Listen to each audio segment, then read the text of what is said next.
It's been a little while, so let's give you some updated wide receiver rankings for the 2023 fantasy football season. Do us a favor, go ahead and drop a like to show some love. Subscribe if you like fantasy football.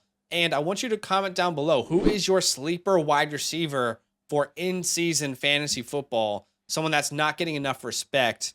Hey, do you want some rankings from myself and Badake? Do you want Badake and myself to grade one of your redraft teams? Then go ahead and use our code LAND, LAND, at flockfantasy.com/land. Choose some other flocker tier, and we could be looking at giving you some personalized advice. Come on. Okay, 6 tiers, Badake, and about 30 wide receivers. Yeah. It was difficult to kind of cut it down because I feel like my tier 6 could actually be... It can go on forever. Is that what it is? It feels like it could go on and on and on and on. Yeah, I agree. Had to kind of make a cut there just for the sake of the video. So why don't you talk us through your tier 6? Tell me some wide receivers that you have there. Yeah, the first guy I have here in my tier 6, or one of the people I have in my tier 6 is Michael Pittman. Okay. Yes, sure he's actually the last player on my list, but yes, I do have him there. Okay, yeah. You know, I've vocalized my concerns about the passing game in Indianapolis as a whole this year with Anthony Richardson stepping in. But I think he deserves at least the respect of being in tier 6. Yeah, so many question marks there. Don't really necessarily know what to do with Michael Pittman, but I mean, if you can get him in the mid to late rounds, I think it can be a sneaky value for you. Yeah, he needs to be a later round pick for me. Like, yeah, I keep seeing people draft him in the 5th or 6th round, and just me personally, I don't think I can get behind it. I just don't think the ceiling is there that other people do, especially... Yeah. It's not that I dislike Anthony Richardson. I do like him. I just think we need to wait for him to develop as a passer to rely on him. Yeah. Okay, fair. Who else have you got here in this tier 6? I have a pair of rookies. Not sure where you have him. I think you might have one, or might have higher, actually. I have Jordan Addison and Jackson Smith and Jigba. Yes. In these tiers as well. Look, I do have them slightly higher, not by much, but yeah, I do have them here. Okay, yeah. I mean, these guys, we can expect great things from them this year. I mean, in their career, but this year it could be a little bit shaky. I would agree with you that Jordan Addison is going to step into the workload, the best workload this year, and I think Jackson Smith and Jigba can transition that into the second half of the season, but they will be in my tier 6 right now. Yeah, if you guys don't know what Badake is referring to, I've talked about Jordan Addison a lot on this channel. To me, last year, Chris Olave was the wide receiver that I bet on leading receivers in production. Ended up being Garrett Wilson, but on a per-game basis, Olave was just as good. This year, Jordan Addison is the wide receiver that I believe could lead rookies in production, even though I think Jackson Smith and Jigba is the better prospect long-term. I just think Jordan Addison, with the amount of attempts that the Vikings have per game under Kevin O'Connell, they're one of the league's heaviest passing volume offenses. I think that continues. You draft a wide receiver in the first round, you let go of your franchise running back. All signs indicate that that's just going to continue. And I think Addison sees easily 105 to 110 targets as a rookie. I know that sounds ambitious, but in that offense, I definitely think it's possible. There's a couple of vets that I would have just behind them, which would be Deontay Johnson and Christian Kirk. Okay. I'm not sure where you have those two located. With Deontay Johnson, it's difficult to project him this year because we don't know what sort of role George Pickens will have. If they come out into the year and they get equal target share, then Deontay Johnson will probably not be an incredible pick. Pickens will be the pick that you get later, and he might be the better value. But if Deontay is still going to be the clear number 1, then he will end up being a value in drafts. It's just difficult to project this offense heading into year 2. And then with Christian Kirk, I am someone who believes that Calvin Ridley is going to be the number 1 in Jacksonville. So he's not going to be irrelevant. He definitely has value, but I don't think he's as valuable as he was this time last year. Remember, Christian Kirk, my guy heading into last season. Yeah. I do have these guys in this tier. They're just higher. Okay. I like Christian Kirk and Deontay Johnson. I actually like them both over Jahan Dotson. I think there can be an argument for Jahan, in my opinion. Jordan Addison, excuse me. Christian Kirk and Jahan Dotson. Yeah, that's how I'm seeing it right Well, then now. why don't we just sprinkle in a little bit of then? Yeah, You know, a little that's bit fine. of diversity. That's fine. I do have one more guy in this tier, Okay, yeah, I have which more. I'm not sure if you're gonna like this, but I have Treylon Burks here as This is where I well. have Treylon Burks. Okay, Yes. okay. I was a big One of my concern. breakout candidates. You guys probably know by now. You're probably exhausted of hearing me talk about Treylon Burks, one of my favorite players to draft at ADP, one of my biggest buy lows in Dynasty all offseason. There is nobody at the point of recording. D Hop is not a Titan. I don't think it makes sense for him to come here or to come to Tennessee. Maybe he does. But at the moment of recording, he's the clear number one. I think he'll get plenty of opportunity. Yes, it's not a pass heavy offense, but he will be the number one on that team. So I have one other player in this tier. That would be Chris Godwin. And I'm not sure where you would have Chris Godwin. Yeah, But I'm just concerned with Baker Mayfield being the starting quarterback of this team. I think Chris Godwin is hurt less than less than Mike Evans, but I still think Godwin is hurt. I can't think of a time that Baker Mayfield has supported two relevant fantasy wide receivers and they've ended up being like fantastic picks in fantasy. I remember this time last year, I was telling people to sell DJ Moore. Baker Mayfield's not the answer. Yeah. And, it was like I was saying that the sun is gray or something, as people were like completely confused. But I just don't think Baker Mayfield has it in him to support multiple fantasy relevant wide receivers. So this is where I would put Chris Godwin. I don't want to disrespect him, but I don't want to ignore the situation that he's in. I hear you. I agree. I don't have him ranked within this top. These top six. I think with Chris Godwin, Mike Evans, I just want to completely avoid. Kind of like what you alluded to. Don't want anyone on this offense. What's happening with Baker Mayfield? I don't love that narrative there. So both of those guys are out. The one other guy I do have in this tier though, that I don't know if you might have him in tier 5, but it's George Pickens. Once again, I'm really projecting this offense here to be really good. Kenny Pickett taking a next step. George Pickens, I do believe he's going to take another big step as well. I think everyone here is going to eat. It's just which one are they going to be? And I don't think there should be a tier difference with both of these guys, in my opinion. That's how I feel right now in my tier 6 with Deontay and George Pickens. So I hear you. I am not as confident that Kenny Pickett is going to make that many people fantasy relevant. So I love Pickens. I mean, I've been a huge fan of Pickens all last offseason. People know that. But I am not someone who believes that Kenny Pickett is going to take that big of a leap where he's making Pat Fryermuth fantasy relevant, top 12 at his position, Deontay Johnson, George Pickens, Najee Harris through the air. I just think there's a lot more concerns for me overall with this offense than yourself. Sure. And while I'm worried about the offense in Tampa Bay, I know Chris Godwin's going to be, the number one slot over the middle kind of reliable wide receiver. So I would feel much better about him personally than the guys in Pittsburgh. But that's just one man's opinion. Yeah. I hear you. Okay, so let's move on to tier number 5 then. This is where I would have DeAndre Hopkins. And, again, we have no idea where he's going to sign at the moment. Hard to put him much higher than this. If he signs with the Chiefs, sure, let's put him much, much higher. If he signs with the Bills, let's put him much, much higher.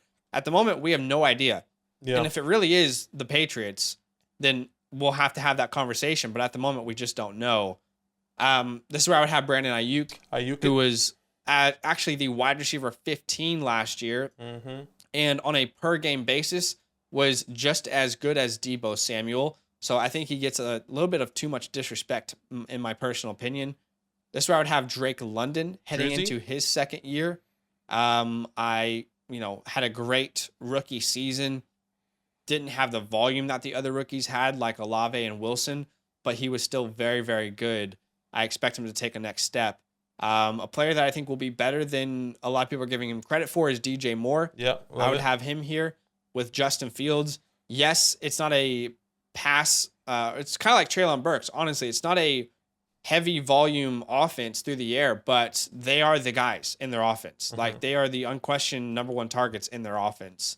And then I have two other players in this tier. One being Christian Watson, who I'm a big fan of Christian Watson, but we do have to ask what will he look like with Jordan Love rather than than Aaron Rodgers. I mean, if Aaron Rodgers is back, then he's a clear tier 4 guy for me. But again, I still think there are some question marks as much as we want to just say, oh, the athleticism will win out. And then last, I would have Jerry Jeudy in this tier as the beginning here in tier number 5, who we've talked about before. For me, he's a must-draft wide receiver at his current ADP. I think he's a great buy. And if you look at the back half of the season, I mean, he was one of the best wide receivers you could have on your team from weeks, let's say 13 onwards. Okay. So we definitely disagree on Christian Watson and Jerry Jeudy. I have him in my tier 4. Everyone else in tier 5, I agree with. I actually, those are the only guys I have in my tier 5. So I feel really confident there. But I think to advocate for Christian Watson and Jerry Jeudy, if I'm going to advocate for one, I'm going to advocate for Jerry Jeudy to move up into tier 4. And I think, with Sean Payton coming in, Russell Wilson in another year, I guess on this team and really, having to reflect on what he has to do. Jerry Jeudy in the second half of the season was phenomenal, especially when Nathaniel Hackett was no longer head coach and making the play calls. And that's exactly what you want to see. And I still believe in Jerry Jeudy. I know a lot of people are worried about the reception perception report that came out, but I think that's going to, I hope and believe that's going to change. And I really believe in Russell Wilson and what he has done in his past to be fantasy relevant as a quarterback himself, but also produce fantasy relevant wide receivers. So I have to advocate for Jerry Jeudy here. Okay. I'm going to let you advocate for him in tier 4. I just don't think I'm drafting Jerry Jeudy with the confidence that I'm drafting the other wide receivers I have in tier 4 with. Right. So to each their own. But let's look at the rest of this tier 4 then.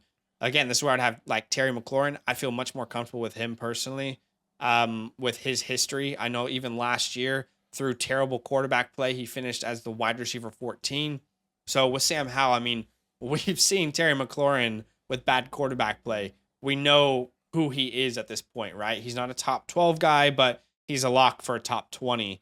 DK Metcalf, I would have here. I would have Deebo Samuel in this tier. Yep. One of those players who just did not have a good year last year. Wasn't his best year, wasn't always healthy. Christian McCaffrey comes in and definitely takes some opportunity from him, but this will still be one of the best offenses in the NFL. The efficiency will be through the roof for these weapons. This is where I would have Calvin Ridley, who I think is going to have a huge bounce back this year. He will be the number 1, in my opinion, with Trevor Lawrence and the ascending offense there in Jacksonville. Christian Kirk will be involved, but I think Ridley will be the number 1 there. I know you probably agree with me having Amari Cooper in this tier. That's right. Big fan of Amari Cooper. Last year, Amari Cooper finished as the wide receiver 10.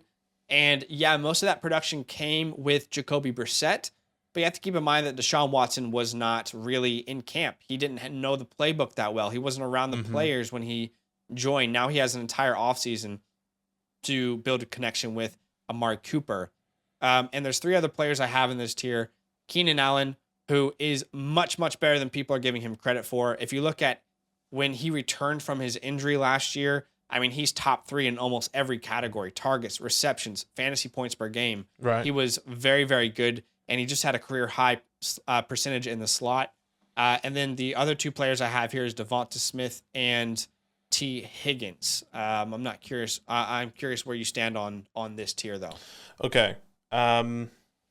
I agree with every single one outside of Devonta Smith and T. Higgins. A little bit different in the tier build. So Devonta Smith, T. Higgins are both in my tier 3. Just to talk about both of those guys. I mean, Devonta Smith, wide receiver 9 this past year. A.J. Brown, wide receiver 6. Both of these guys, I mean, not as a bold. Okay, right. Sorry, I thought you were talking about T. Higgins. No, I was just talking about as like that offense and all off season last year. I was saying I really believe Devonta Smith is going to take a big step, and I didn't know what that looked like. I wasn't expecting this. I'll be honest. I was expecting like top 15, top 18, but him being as a top 10 wide receiver, I think it's great. T. Higgins, wide receiver 18 this past year. If I'm not mistaken, he did miss a couple games, but when he is on the field, he's efficient. He's exciting, and I think that's exactly what we can see this year coming in and stepping in with Joe Burrow. I don't think there should be a massive gap in between. If I see T. Higgins, I'm definitely taking him over Keenan, especially with the health. I guess that's how I'm seeing it. But I agree, Keenan Allen. I mean, yeah, I would take Higgins over Keenan as well, but I don't think there's a massive gap between them. With T. Higgins in particular, even on a per game basis, he wasn't top 15. Yeah, and I think that's fair. And if I had to advocate for one, it would definitely be Devonta Smith. Okay. I love this offense. I love everything that's happening there, and I think that's going to continue this past year, especially with Dallas Goedert, AJ Brown, and now DeAndre Swift. It's a tough team to guard and a tough team to really hone in on one person. I think Devonta Smith definitely deserves. I hear you. To be there. One guy. Sorry, continue. No, the only thing I was going to say on Devonta Smith is just that I do expect some regression from this offense as a whole. Last year, they had the easiest schedule. It's not an opinion. It's just like they had the easiest schedule of anyone really in the NFL. They were, I think, top 2 in easiest schedules of any team. That changes this year. They are now, I think, the most difficult schedule of any team, at least projected. So they're going to have much more difficult matchups. Yeah. I'm not saying that Devonta Smith won't be great. I'm just saying that I expect some sort of regression. I would be surprised if Devonta Smith is, let's say, top 6 or 7 or something this year. And again, he could prove me wrong, but I think he's a lock for top 14 or so. Okay, that's fair. That's fair. One other guy I want to talk about that I had 2 screenshots that I completely missed out on. That's Elijah Moore. He's clearly not higher in my tier 3 or tier 4. He's in my tier 5, actually. I don't know if I completely forgot about him. Just want excuse me. Just want to talk about him and advocate for him really fast to be in tier 5. I know you probably don't have him in tier 5. In tier 5, yes, in tier 5. You have him in tier 5. Yes, I have him in tier 5. I know we will see that differently, but I am seeing and this is all projection. I've released multiple videos on Elijah Moore in our dynasty and in redraft, and this may be a bold take, but he's my last player in my tier 5, by the way. So I do project him to finish. Yeah, it's pretty big. I do project him to finish higher than some of these other guys in tier 6, but I'm really excited for Elijah Moore with this offense. I mean, we've seen Deshaun Watson produce 2 top fantasy wide receivers in the past, obviously with DeAndre Hopkins, Will Fuller, Brandon Cooks at times, and I can definitely see him finishing as a top 15 wide receiver coming into this year. But he is in my tier 5, which I am really excited about. And yes, it is a bold take. Yes, he is going to be my guy this year, but just want to talk about him really fast. I know we will see a massive. Where do you even have him ranked then? I mean, I can't get on board with this, honestly. He is. Where's he ranked for me at the moment? I'm a fan of Elijah Moore, but I mean, taking him ahead of all those names in tier 6, I don't think I can really get behind that. And that's fine. And I think that's where a lot of people will disagree. He's like my wide receiver 44. Yeah, I just don't see him in that way. He's a top 25 wide receiver for me. I'm really and look. Okay, fair enough. Hey, and that's a bold take, and I know there's probably no support to those claims though. My support is the Deshaun Watson history. I know Elijah Moore hasn't seen the opportunities because he was in the bad offenses, and yes, I am projecting that, but I think just kind of as if we're projecting everyone else. And Elijah Moore was a great prospect coming out of college, and I'm just really excited for that. I know it's a massive disagreement, which is fair. I'm not saying we even have to have him in tier 5. I'm just saying that's where I have him. Okay, fair enough. I mean, he can live there. I would have him nowhere near even tier 6. Sure. I don't see a scenario in which I'm drafting Elijah Moore over Chris Godwin or Deontay Johnson.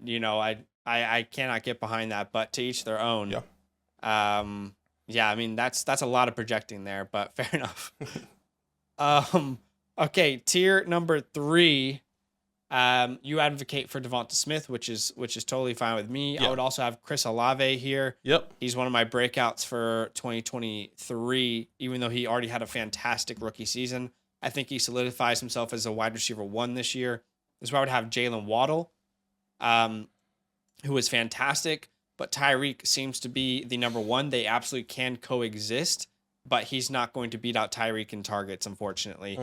And then this is where I would have Devontae Adams, who I think will be a target monster. I just don't know what sort of value those targets will be now that it's Jimmy G. I think Jimmy will pretty much eliminate the downfield threat for this team because he's historically just never done that.